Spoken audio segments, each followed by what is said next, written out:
പിതാവിന്റെയും പുത്രന്റെയും പരിശുദ്ധാത്മാവിന്റെയും നാമത്തിൽ ആമേൻ. ദിവ്യകാരുണ്യനാഥനായ ഈശോയെ ഞങ്ങൾ ആരാധിക്കുന്നു, സ്തുതിക്കുന്നു. മകൻ ലോകം മുഴുവനിലും നിറഞ്ഞു നിൽക്കുന്ന നിന്റെ സാന്നിധ്യത്തിന്റെ പൂർണ്ണമായ രൂപമാണ് ദിവ്യകാരുണ്യത്തിൽ ഞങ്ങൾ കാണുന്നത്. ഉദ്ധിതനായ യേശുവേ, ലോകരക്ഷകനായ ദൈവമേ, നിനക്ക് അസാധ്യമായിട്ടൊന്നുമില്ല. ഞങ്ങളെ ഓരോരുത്തരെയും ആത്മാവിൽ പുനഃസൃഷ്ടിക്കണം. ഈ ധ്യാനം കേട്ടുകൊണ്ടിരിക്കുന്ന എല്ലാവരെയും ലോകത്തിന്റെ വിവിധ ഭാഗങ്ങളിൽ നിന്നും ദിവ്യകാരുണ്യത്തിലേക്ക് ഉറ്റുനോക്കിക്കൊണ്ട് വചനത്തിന്റെ അഗ്നി ഇറങ്ങുന്നതിന് വേണ്ടി കാത്തിരിക്കുന്ന ആ അഭിഷേകം കൊണ്ട് നിറയാൻ വേണ്ടി ഉറ്റുനോക്കുന്ന എല്ലാവരെയും കടാക്ഷിക്കണമേ കർത്താവേ. ഈ നിമിഷം അവിടുത്തെ ആത്മാവിന്റെ അഭിഷേകം മഴയായി പെയ്യട്ടെ എന്ന് പ്രാർത്ഥിക്കുന്നു. മനസ്സമാധാനമില്ലാത്തവര്, ജോലി ലഭിക്കുവാൻ ആഗ്രഹിക്കുന്നവര്, കുടുംബസമാധാനം നഷ്ടപ്പെട്ടവര്, വീടില്ലാത്തവര്, അതുപോലെ തന്നെ പലവിധ രോഗങ്ങളാൽ മാനസികവും ശാരീരികവുമായി തകർന്നവര്, നീളുന്ന പ്രശ്നങ്ങളുമായി പരിഹാരത്തിനായി കുർബാനയുടെ മുമ്പിലായിരിക്കുന്ന ബുദ്ധന്റെ ഒരു സ്പർശനത്തിന് കടാക്ഷത്തിന് വേണ്ടി ആഗ്രഹിക്കുന്ന എല്ലാവരെയും അനുഗ്രഹിക്കട്ടെ എന്ന് പ്രാർത്ഥിക്കുന്നു. ബഹുമാനപ്പെട്ട ജോർജ് പുത്രനെയും ടീമംഗങ്ങളെയും എന്നെയും ഈ ഇടവക ബിഷപ്പിനെയും ഈ ദേശത്തെയും പ്രത്യേകിച്ച് കേരളത്തിൽ വീണ്ടും രൂക്ഷമായിക്കൊണ്ടിരിക്കുന്ന വൈറസ് ബാധയിലേക്ക് അതിന്റെ രൂക്ഷത്വം കുറയ്ക്കണമെന്നും പൂർണ്ണമായും നിന്റെ കരുണയ്ക്ക് വേണ്ടി യാചിച്ചുകൊണ്ട് പ്രാർത്ഥിക്കുന്ന കർത്താവേ, നിന്റെ വലിയ സാന്നിധ്യം അനുഭവമായി തീരട്ടെ. ഭാവിയായി ഞങ്ങളോട് കരുണ തോന്നണമേ. പരിശുദ്ധ അമ്മയുടെ സഹായം ഞങ്ങൾ അപേക്ഷിക്കുന്നു.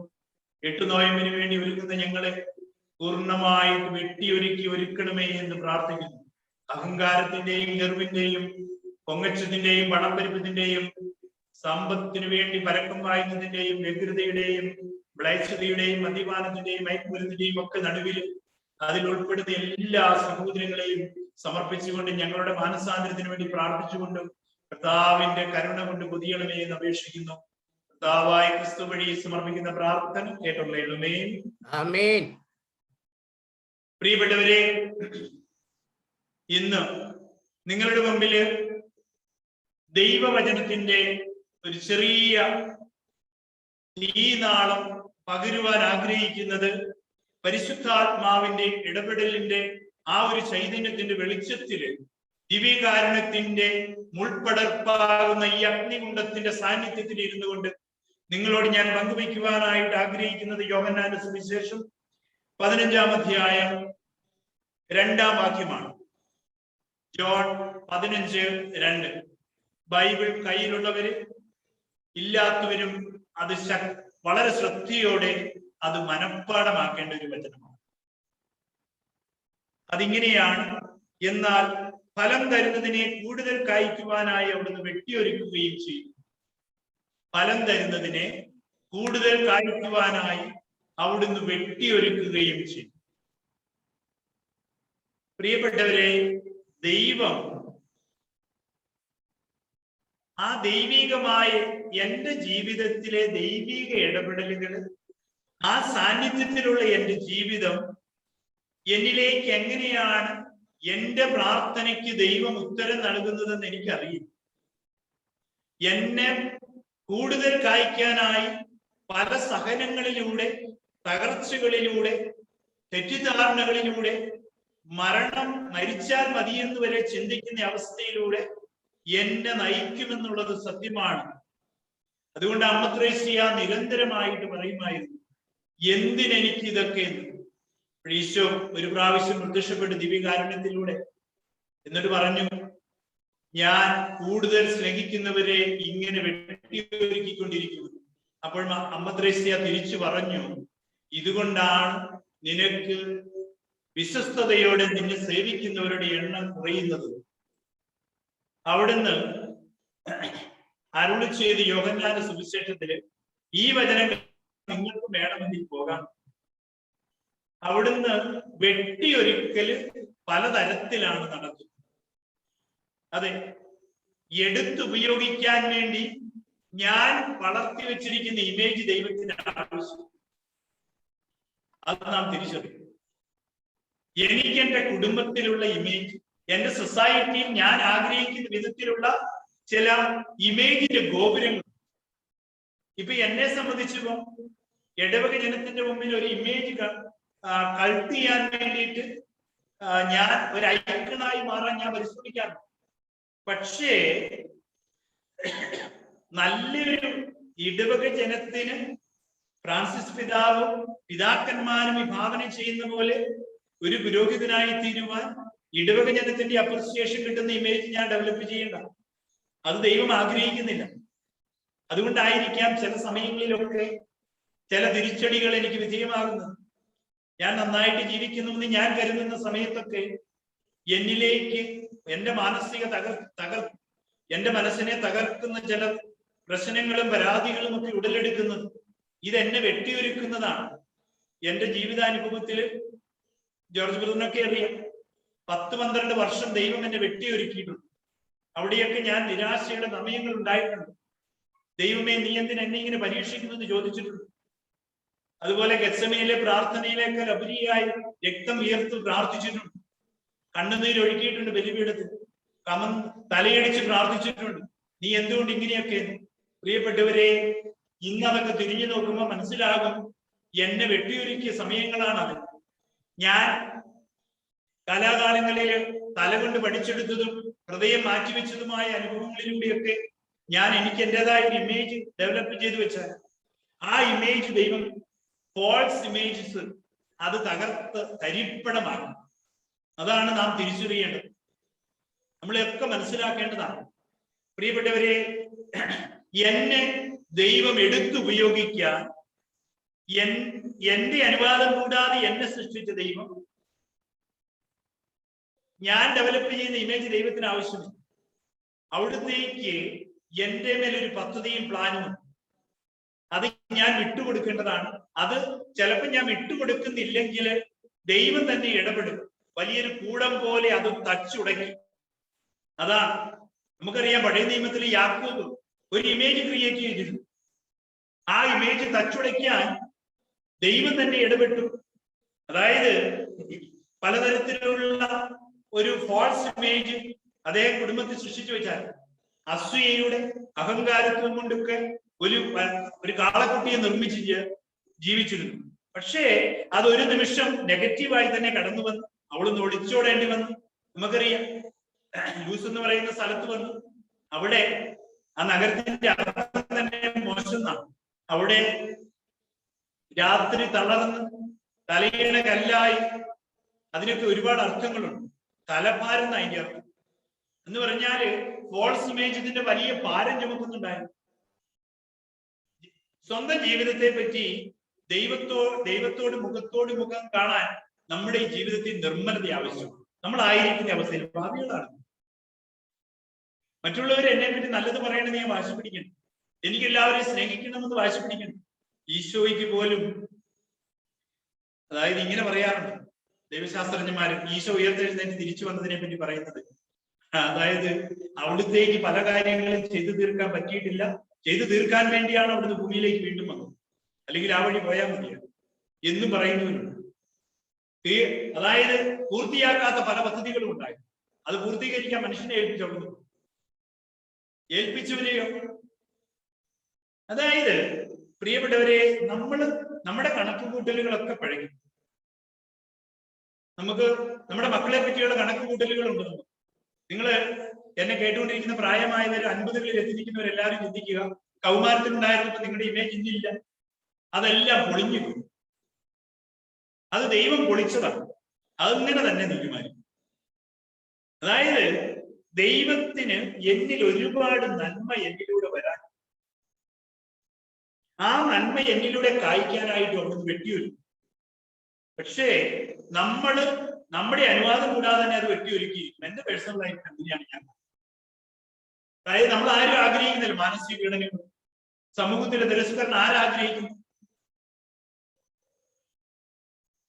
അൽഫോൻസാമയെ പോലെ അതിവിശുദ്ധിയായ കേരളക്കാരിയൊക്കെ ആഗ്രഹിക്കുമായിരുന്നു.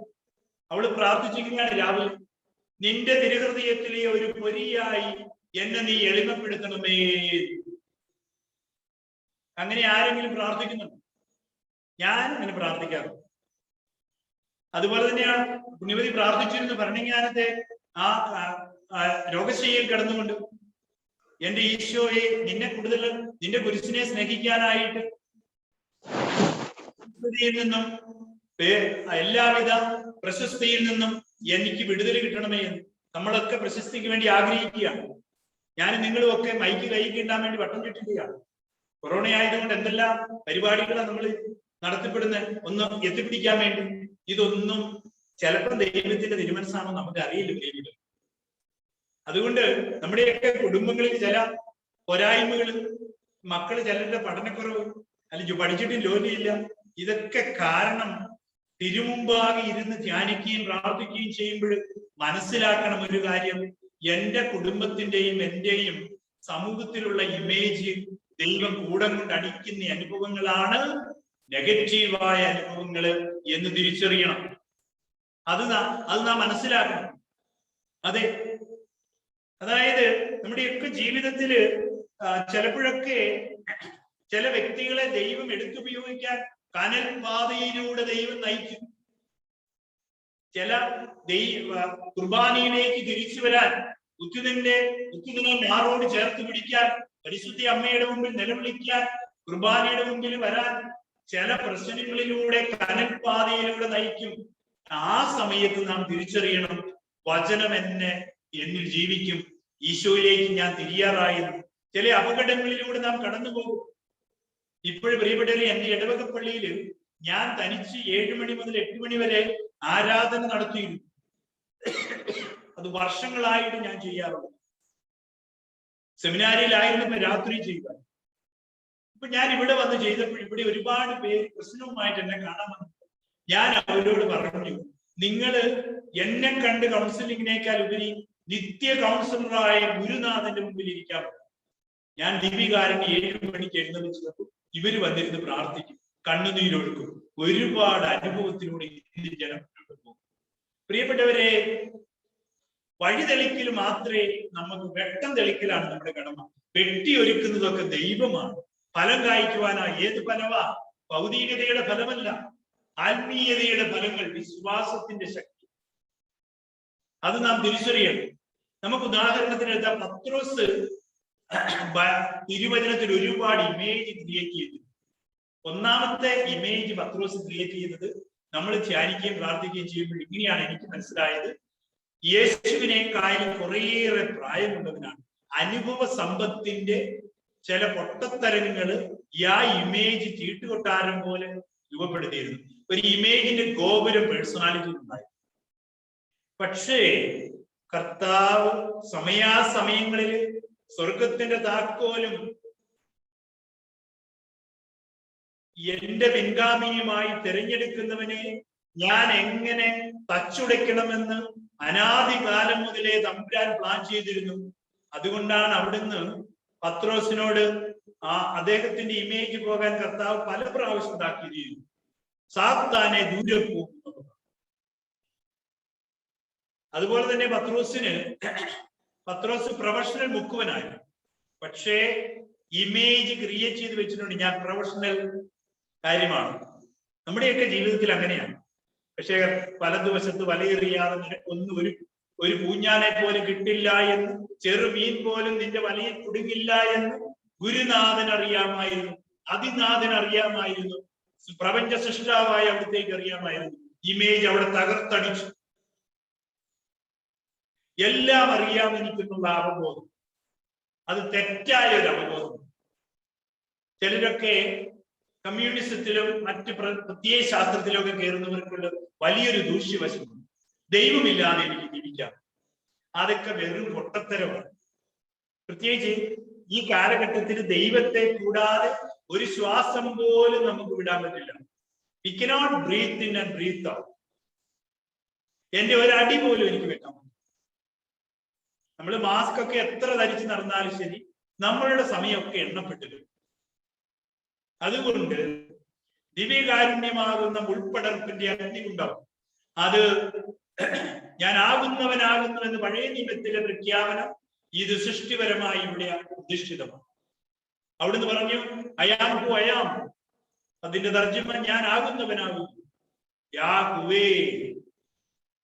അതേ പ്രിയപ്പെട്ടവരെ, നമ്മുടെയൊക്കെ ജീവിതത്തിൽ നമ്മളൊക്കെ ഇന്ന് പകൽമാന്യന്മാരാണ്. പല കാര്യത്തിലും രഹസ്യമായി ഒരുപാട് ഇമേജ് ക്രിയേറ്റ് ചെയ്ത് കൊണ്ടുപോകുന്നവരാണ്. അവിടെയൊക്കെ അതുകൊണ്ടാണ് നമ്മൾ ദൈവം ഇടപെടാറ് എന്നാ എനിക്ക് തോന്നുന്നത്. ഞാൻ ഉൾപ്പെടെ ഞാൻ പറയുകയാണ്, ദൈവാനുഭവം അന്യമാകുന്നത് എന്റെ പൗരോഹിത്യ ജീവിതത്തിലെ മരുഭൂമി അനുഭവമാണ്.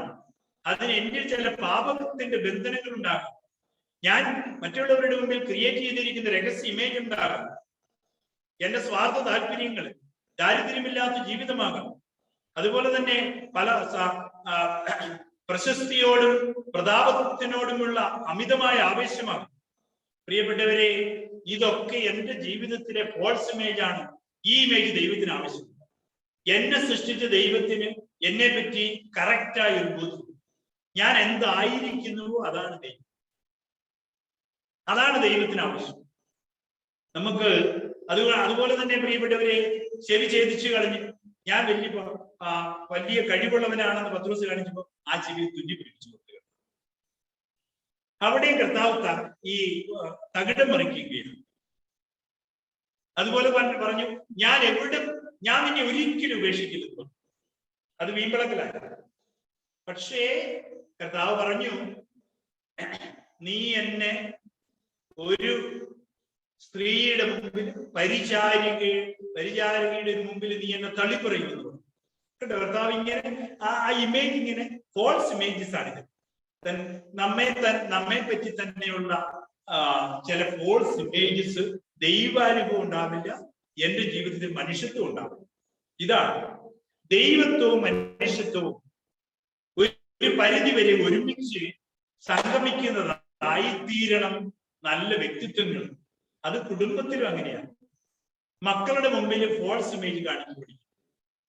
എന്തോ ആണ്, താലിമാല വിറ്റ് മൊബൈൽ മേടിച്ചു കൊടുക്കും, എനിക്ക് കഴിവുണ്ട്. വള പണയം വെച്ച് മകന് മൊബൈൽ മേടിക്കാൻ പോയ ഒരു ചേച്ചിയെ ഞാൻ ഈയിടെ തെറ്റിച്ചു. ഇത് ഫോൾസ് ഇമേജ്. മക്കളെ ആയിരിക്കുന്ന അവസ്ഥയിൽ വളർത്തും. എന്റെ പൗരോഹിത്യത്തിൽ ബലഹീനതകളും പോരായ്മകളും ഉണ്ട്. അവരോടൊപ്പം ഞാൻ മാർത്തടിക്കണം. ഭാവിയായി എന്നോടും കരുണ തോന്നുന്നു.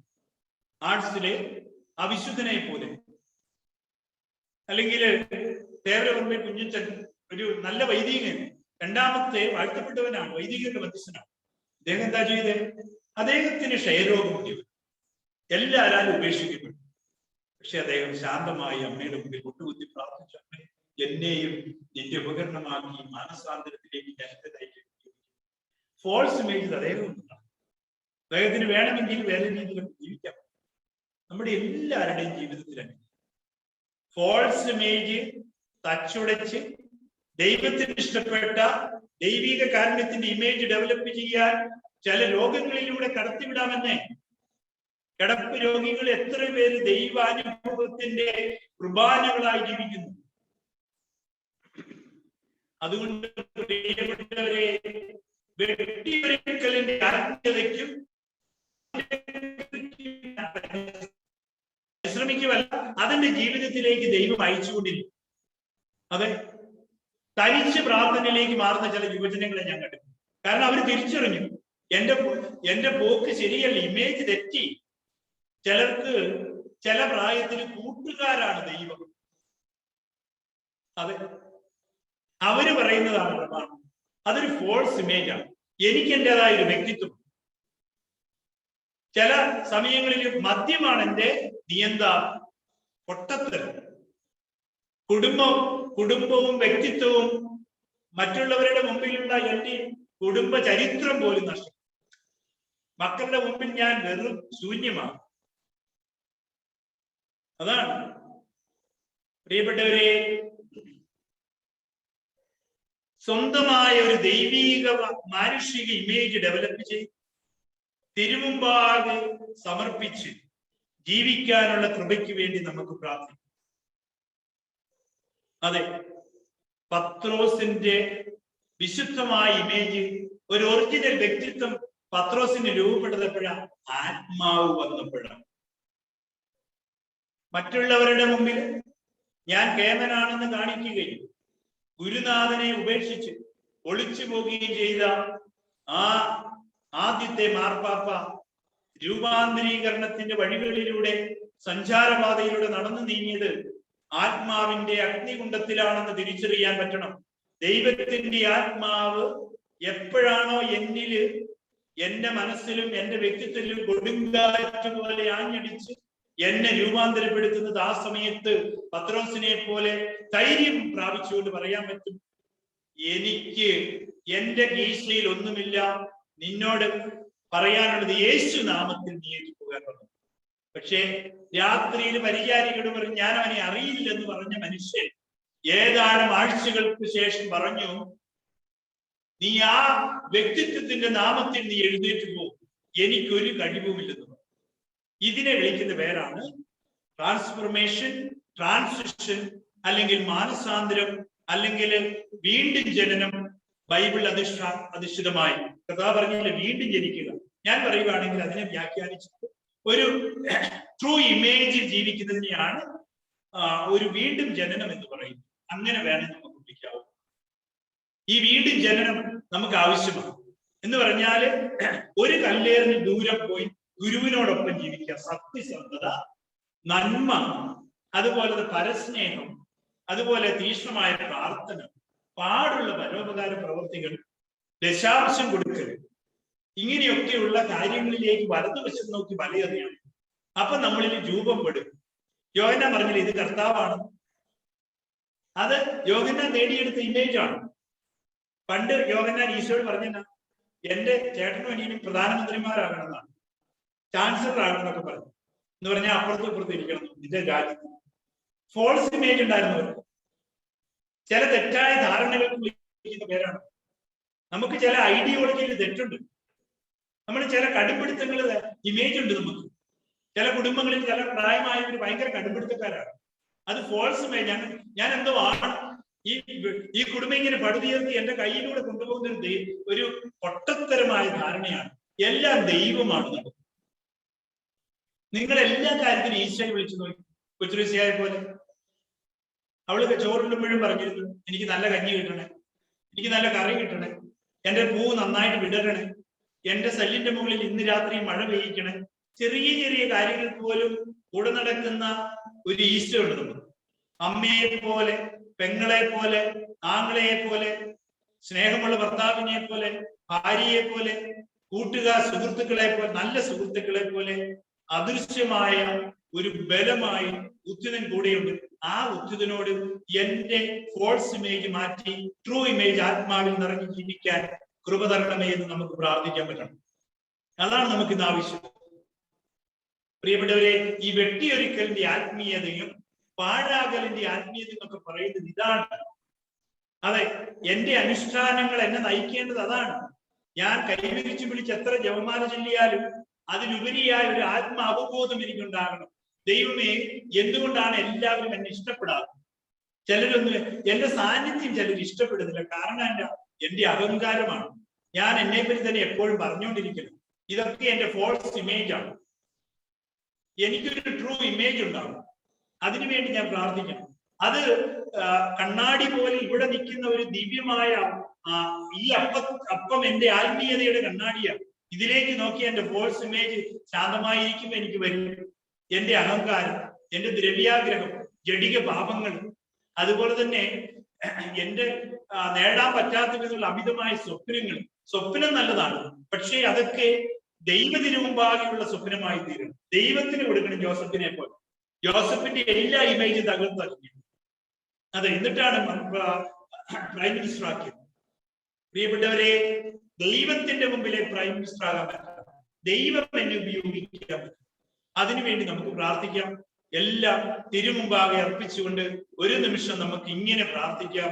കരങ്ങൾ ഉയർത്തി ദിവ്യകാരുണ്യ സന്നിധിയിൽ, ഞാൻ കർത്താവായ യേശുവേ, എന്നെ കേട്ടുകൊണ്ടിരിക്കുന്ന എല്ലാവരിലേക്കും നിന്റെ ആത്മാവിനെ അയക്കണമേ, സൗഖ്യം കൊടുക്കണമേ, മാനസാന്തരം കൊടുക്കണമേ, മനസ്സിനെ ശുദ്ധമാക്കണമേ. ഈശോയെ, കോവിഡ് ബാധ മൂലം മാനസികമായി തകർന്നവരെ, രോഗാവസ്ഥയിലായിരിക്കുന്നവരെ സമർപ്പിച്ചുകൊണ്ട് പ്രാർത്ഥിക്കുന്ന കർത്താവേ, കരുണ തോന്നണമേ. ഈശോയെ, വീടില്ലാത്തവരെ സമർപ്പിച്ച് പ്രാർത്ഥിക്കുന്നു. തെരുവാരങ്ങളിൽ കഴിയുന്നവരെ ഓർക്കുന്നു.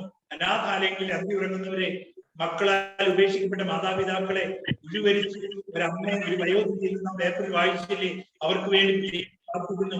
കർത്താവേ കരുണ, ഈശോയെ ായി ജ്ഞാനത്താൽ എന്നെ നിറയ്ക്കണമേ. എന്റെ മനിക്കും മാനസാന്തരം നൽകണമേ. എന്റെ പൗരോഹിത്യം നാശമാകണമേ. കുർബാനയുടെ അഭിഷേകം എന്റെ കുടുംബത്തെ അനുഗ്രഹിക്കണമേ. ഇടവക ജനത്തെ അനുഗ്രഹിക്കണമേ. ഭാവിയായി എന്നോട് കരുണ തോന്നണമേ. ഈ ലോകം മുഴുവൻ യേശുവിലുള്ള വിശ്വാസ ശക്തി പ്രാപിക്കട്ടെ. ക്രൈസ്തവ ദേവാലയങ്ങൾ ഒരിക്കലും മുസ്ലിം ദേവാലയമാക്കി തീർക്കരുത്. കർത്താവെ കരുണ തോന്നണമേ. ഈ ദേവാലയത്തിൽ നടക്കുന്ന അത്ഭുതങ്ങൾക്ക് നന്ദി പറയുന്നു. പരിശുദ്ധ കുർബാനയുടെ അത്ഭുതം നടക്കട്ടെ. ഈശോയെ, ജോർജ് ബ്രദറിനെയും ടീമംഗങ്ങളെയും അനുഗ്രഹിക്കണമേ. സാമ്പത്തിക സഹായങ്ങൾ ഈ മിനിസ്ട്രി മുന്നോട്ട് കൊണ്ടുപോകാൻ അദ്ദേഹത്തിന് ലഭിക്കട്ടെ എന്ന് പ്രാർത്ഥിക്കുന്നു. അദ്ദേഹത്തിന്റെ വലിയ സ്വപ്നങ്ങളെ ആശീർവദിക്കണമേ. വചനത്തിന്റെ അഗ്നി കൊടുക്കട്ടെ എന്ന് പ്രാർത്ഥിക്കുന്നു. കർത്താവേ, യേശുവേ,